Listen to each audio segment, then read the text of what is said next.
As you're going through your maths paper, you may come across an algebraic fraction like this, where you feel for the purposes of the question you'll want to simplify this to make things easier for yourself, and yet there's no immediate way to simplify it. Usually you might try to factorise and find something you can cancel through by to simplify, but maybe you can't do that in this case.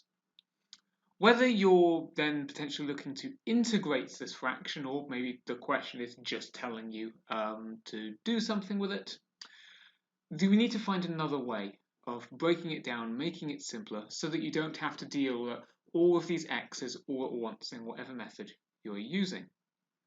And the method we can use here is called partial fractions. Now, before we actually get onto this algebraic example here, I'm actually just going to turn back to regular fractions, just to try to demonstrate a principle. As you should know, if you're going to add fractions, you need to have the same denominator. So in this case, if we have 2 over 3 add 5 over 7, we'd want to make them both over 21 first, which we get by timesing the two denominators together. But whatever you do to the bottom, you have to do to the top. So if we times 3 by 7 to make it 21, the 2 gets times by the 7 as well, making this 14. And here, if the 7 got times by 3 to make it 21, the 5 gets times by 3 to make it 15. So altogether, you get 29 out of 21. Okay? So we can see then how we can combine two fractions that are added into a single fraction. But what if you started with the 29 over 21? If you were told, well, what two fractions add together to make this? The numerators may not be immediately clear, but we can say, okay, presumably whatever these are going to be, like we could split them up into two things that are over 21, but they'll then probably simplify. And the two numbers that times together to make 21 are 3 and 7. So even before we've worked out what the numerators might be, you're looking at the original denominator and saying, okay, what times this together to make this? We'll have two fractions, one over the first number and then the other being over the second number. That is what we're using here. This denominator in this fraction here has already been factorised. It's already been expressed as two things times together. But maybe it had been a quadratic and you have to factorise first. Because we can say the denominator is these two things times together, this will be something over x minus 1 plus something over 2x minus 3. Okay? We don't know what the numerators are yet, so what we'll do is we'll just give them letters. We'll call it A and B. Now, how can we work out this A and this B? Well, because we have an equal sign here, we can manipulate things on both sides of that sign. So long as you do whatever you do to one side, you do to the other, it's fine. So what we can do is on the left, stop this being a fraction. And the way you stop it being a fraction is to times up by the whole denominator. So times up by both of these brackets, that leaves you with just 2x minus 1. But then on the right, because we now have to times both of these terms by this entire denominator as well, in terms of the first fraction, because it's already over x minus 1, x minus 1 times x minus 1 cancels, leaving us with just a times 2x minus 3. And similarly over here, because this second fraction is already over 2x minus 3, timesing by this part of the denominator will just make it cancel, so you're left with just bx minus 1. Now we have an expression still to do with x not unknown letters, but it doesn't have any fractions in it, especially without any x's in denominators, because while it's in a denominator, we can't solve for it. What we're going to do at this stage is then just determine some values of x. And not just any values of x. We're going to look for values of x that will make one of these brackets equal 0. For instance, if we were to say that x equaled 1. Here on the left-hand side of the equal sign, 2 times 1 is 2, minus 1 is 1. And here, 2 times 1 is 2, minus 3 is minus 1. So minus 1 times a is minus a. But then here, 1 minus 1 is 0. And 0 minus b, so 0 times b is going to be 0. It's going to disappear. So we just have 1 equals minus a. Or in other words, a equals minus 1. Using the same principle, we'll now get another value of x to get rid of this bracket.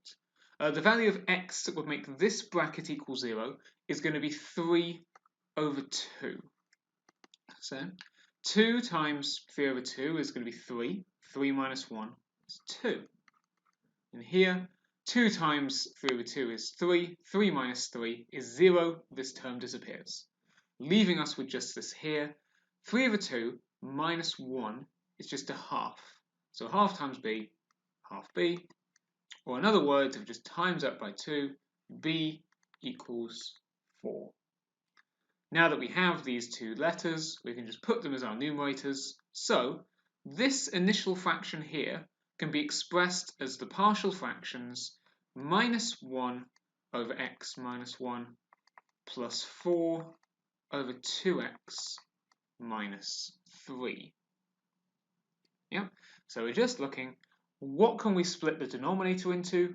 Give the fractions for those different parts of the denominator, times up by the whole denominator, so you end up with these numerators times by the other denominator, and then try out different x values to get rid of brackets and leave you with one letter or another.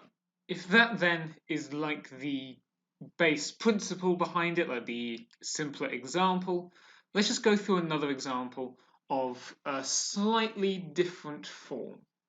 Now this is because in the denominator here, we'll have x squared, and then in the bracket, 2x plus 1, this being all underneath a 25. Now here, if we have an x squared on its own, as its own isolated factor of the denominator, we actually are going to kind of represent this twice in the denominator. So what I mean by that is that we can do this in the form of a over x plus b over x squared plus c over 2x plus 1.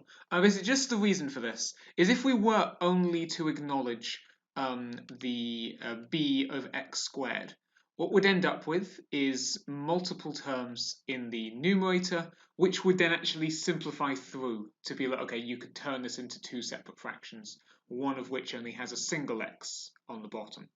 So this is just a cutting out an unnecessary step later, but it'd be the end of the world if you started with this, just as long as you acknowledge, okay, we've got multiple terms in the numerator, we can split this up into two separate fractions in turn. Oh look, that simplifies further in something like this. So if you've got an x squared on its own, after you've factorised, do one fraction where it's over x, and another fraction where it's over x squared. With this in mind, we're now going to start by doing what we did before, in that we will times up by this whole denominator here, just to leave us with the numerator of 25. And here, if the a is now being times by this whole thing, then the divide by x here cancels with one of these x's. Still leaves you with the others though, so you still have ax, 2x plus 1. And here, for the b, because that's over the whole x squared, that cancels with the entire x squared. So it's just b 2x plus 1. And then here for the c, because that has the 2x plus 1, that's just left as cx squared. Remember, it's specifically the components of this denominator, not just each of these respectively. Just become x cubed. So now we have this. We can now go on to the next stage, which was subbing in different values of x to get things to disappear. Well, what we could start off with is just to make this x here 0, because 0 squared will be 0. So x equals 0. So here 25 is completely unaffected because there's no x term. Here, then, because this x is now going to be 0, it doesn't matter what this bracket is or what a is, that term just disappears. Here, 2 times 0 will obviously be 0, add 1 is 1. So b times 1 is just b, and as before we just said, this will be 0 times c, so that will disappear. So actually this one here already, we've just got that b is 25. Next, we'll try to get rid of the other bracket. For this one, x is going to want to be minus a half. So again, it's just 25. And here, a times minus a half, but because now this is minus a half, it's going to make this other bracket disappear. Once again, the a term just disappears because 2 times minus a half is minus 1 add 1 is 0. Exact same thing happens to the b that makes this bracket disappear. So we're just left with c times minus a half squared. Well, minus a half squared is a quarter. So 25 equals a quarter c. Therefore, c is going to equal 100. Now, as you may have just noticed as we did that, in each case, we've always eliminated something that a is times by. We haven't been able to get rid of it in that same way. So we can't get to a by eliminating a factor. Instead, we have to wait until we've found out the other two letters and then just plug in any other value that we want. So let's say that x is 1. So x equals 1. So 25 equals now 2 times 1 is 2, add 1 is 3, 3 times 1 is still 3, so we've got 3a. Here, 2 times 1 is 2, add 1 is 3, so 3b, but we know b is 25. So 3 times b now becomes plus 75. And here, 1 squared is obviously 1, and 1 times 100 will be 100. So add 100. Just bringing this up here, therefore, and bringing these numbers onto the left-hand side. Obviously, as they move over the equal sign, their personal sign changes. So these pluses become minuses. 25 minus 75 minus 100 gives us minus 150 equals the 3a. So we get a equals minus 50. Now that we have these, we can just rewrite these partial fractions once again, knowing the numerators. So this initial fraction can be expressed as minus 50 over x plus 25 over x squared plus 100 over 2x plus 1. If we're okay with that, let's just turn our attentions to this other example below, which in a second I'm going to want you to have a go at for yourself. Looking at this though, so write 9x squared plus 25x plus 16 over 9x squared minus 16 in the form a plus b over 3x minus 4 plus c over 3x plus 4. Clearly this is slightly different again from what we've done. On the one hand, we have this quadratic in the numerator rather than just a number on its own or a linear expression. This is fine. We're just going to be treating it exactly as we had before.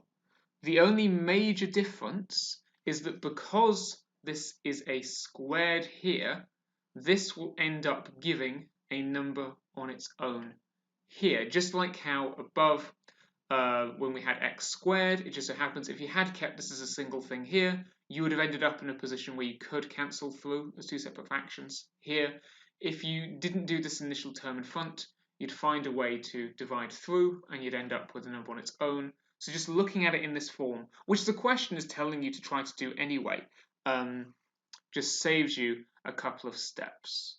So think about how that might look, again, using the kind of methods we've already been doing.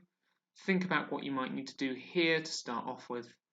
Pause the video, have a go for yourself, and then press play when you're ready to compare. So first of all, if you want, you can acknowledge that obviously this denominator here would factorize up into 3x minus 4, 3x plus 4, because it's a difference of two squares, two squared things minused from each other. If you have this, we can just split it up into two brackets, where it's at the square root of the first term plus the square root of the second term, and then the other bracket, square root of the first term minus the square root of the second term. They've already been told in the question, though, that these are going to be our denominators, So if you want to just go straight to the step where we're going to times up by this denominator, you can. So what we'll be left with on the left is just that quadratic numerator, so the 9x squared plus 25x plus 16, and it's now going to equal a times this whole thing here. Actually, for the sake of doing this, I'm going to break this down into those two brackets. So for the 3x minus 4 and the 3x plus 4. Then here for the b, that's just going to be times by the other part of it. So the b times the 3x plus 4, and then c the other way around with the 3x minus 4. Now we need to pick some values of x that are going to make these brackets disappear. In this case, let's say we would start with 4 over 3. So if you're plugging this in here in your calculator, you might as well, you have 9 times 4 over 3 squared plus 25 times 4 over 3 plus 16. That should get you a value of 196 over 3. And this will equal here, if you do these brackets, so well, in this case, with the 4 over 3 here, 3 times 4 over 3 is going to be 4. 4 minus 4 will disappear, so this whole phrase disappears. Same with the c over here, because it's making that minus bracket disappear, leaving us with just the b term. If you were to do 3 times 4 over 3, that's going to be 4. 4 add 4 is going to be 8, so you're left with that being 8b.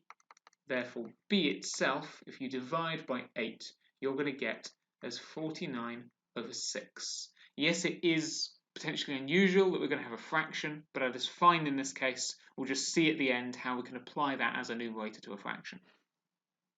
Next, to get rid of the other bracket, we'll now do the negative, because as we can see, these brackets are just the same with the opposite sign. So minus 4 over 3. Again, for the left-hand side, you might as well just put it in your calculator. For this, you actually get back out minus 4 over 3. That's going to make this positive bracket here disappear, so the whole a term disappears. Going to make this bracket disappear, so b disappears. Then here, 3 times minus 4 over 3 is going to be minus 4. Minus 4 minus another 4 is minus 8, so it's minus 8c. So if you divide by minus 8, you get c being 1 over 6. Lastly then, because as with the above example, we were getting the a disappearing in every case, we need just to pick another x value. Let's just go with 0 this time, because that's relatively simple. We didn't use that as a final option previously, because obviously that was the first thing we tried, but we haven't done it yet, so let's do it here. If this being 0, that's going to make those terms disappear, leaving you with just 16. And over here, 3 times 0 is 0, get minus 4. 3 times 0 is 0, plus 4. So minus 4 times plus 4 is minus 16, so minus 16a. And here, obviously, as before, that's going to be 4, so 4 times b. 4 times this fraction is going to get you 98 over 3. Again, just check that in your calculator. And here, minus 4 times a sixth. So that would be like minus 4 over 6. So if you want that, minus 2 over 3. Just once again, moving up back to the top. Therefore, so minusing this fraction over the other side and plusing this fraction over the other side, you end up with minus 16 equaling minus 16a. So therefore, you just have a equals 1. Finally, therefore, we'll just have, in terms of this form here, 1 plus... Now, because we have a fraction that's now going to be on top of another fraction, if you wish, what you can do is just put the numerator of this fraction on top, so 49, and then bring that denominator down to be part of that denominator, so 6 brackets 3x minus 4, and then here, for the c, which was again a fraction, you could say that's 1, and then bring that 6 down as well to be 3x plus 4. Okay, cool. Yes, that is slightly different to what's above, but the main thing here is that, yeah, your b is that fraction, your c is that fraction. If that's okay, let's just finish up by looking at an actual exam question. Yet again, the question's getting a little more difficult this time. We have a fourth power expression on the top with the quadratic on the bottom. But still, once again, we're going to put it in partial fractions as the question is asking. And as you can see, we're going to have a few more terms this time. To start off with then, because we're looking to get a quadratic out of this fourth power expression, what we're actually going to do first is an example of long division. So what we'll say is that we're going to have this x squared minus 2x minus 15, and we're going to use that to divide by the numerator to actually try to work out this fraction here. So that's x to the power 4 plus 2x cubed minus 29x squared minus 47x plus 77. So how we go about long division is just going to look at the first term of the phrase so far. So x squared and x to the power 4. What would you need to times this by to make this? We times it by x squared. Let's just put it here at the front. But what we're now going to do to go through is now times this whole expression by that x squared. So x squared times x squared is x to the 4, that's what we just confirmed. But then minus 2x times x squared will be minus 2x cubed, and minus 15 times x squared is going to be minus 15x squared. At this stage, we'll now minus these two expressions. So x to the 4 minus x to the 4 disappears. 2x cubed minus minus 2x cubed, minus minus becomes a plus, so that's going to be 4x cubed. And similarly here, minus 29x squared minus minus 15x squared. So minus 29 plus 15 is a negative 14x squared. Here, we'll just bring this next term down just so we can see it's a whole expression here again. Sorry, that was meant to be a cube, not a square. Now start again. What times x squared would make 4x cubed? Well, that would be 4x. Okay, now we're going to times this 4x by the whole thing. So x squared times 4x is 4x cubed. Minus 2x times 4x is going to be minus 8x squared. And minus 15 times 4x is going to be minus 60x. Taking away these expressions from each other, the 4x cubed minus the 4x cubed disappears. Minus 14x squared minus minus 8x squared, so we're going to add the 8. That leaves us with just minus 6x squared. Then here, minus 47x minus minus 60x, so we're adding the 60. We go up to a positive 13x. Lastly, just once again, bring this down so we can see it, the plus 77. What do you times x squared by to make 6x squared minus 6x squared? Well, that's minus 6 times the whole thing by minus 6. So minus 6x squared. Then minus 2x times minus 6 is plus 12x. And minus 15 times minus 6 is a positive 90. Just to then minus this one last time. First terms cancel as they always should. 13x minus 12x is just a singular x. And then 77 minus 90 leaves us with minus 13. So, with this in mind then, we can therefore rewrite this original fraction as this quadratic here. So x squared plus 4x minus 6. And then this remainder here is what's still on top of the fraction. So it's still x minus 13 over the quadratic on the bottom, the x squared minus 2x minus 15. So here we have our p, q, and r, that quadratic value here, and this fraction is where we just have to spend the rest of our attentions. Once again, we could work out how to factorize it if we want, but the denominators have already been said for us here. So we know that we're going to be turning this into something over x plus 3 plus something over x minus 5. Use those letters, v and w. Once again, if we were just to times up by the entire denominator, then we're just left with an x minus 13 on the left, and on the right you end up with v times x minus 5 because it's already been divided by the x plus 3, and then here w times that x plus 3. Picking x values which are going to make this disappear. Let's say we picked minus 3 first, so x equals minus 3. You end up with minus 3 minus 13 gets us minus 16. Here, minus 3 minus 5 is minus 8, so minus 8v, and minus 3 plus 3 is 0, w disappears. Therefore, if you divide by the minus 8, you get v equaling 2. And just for the other one, if we say x is now 5, 5 minus 13 is minus 8, and 5 minus 5 is 0, v disappears. 5 plus 3 is 8, so that's then 8w. So therefore, we get, if you divide by the 8, w being minus 1. Therefore, just to confirm, our expression should be p being 1, to be clear. So x squared plus 4x minus 6 plus 2 over x plus 3, minus 1 over x minus 5.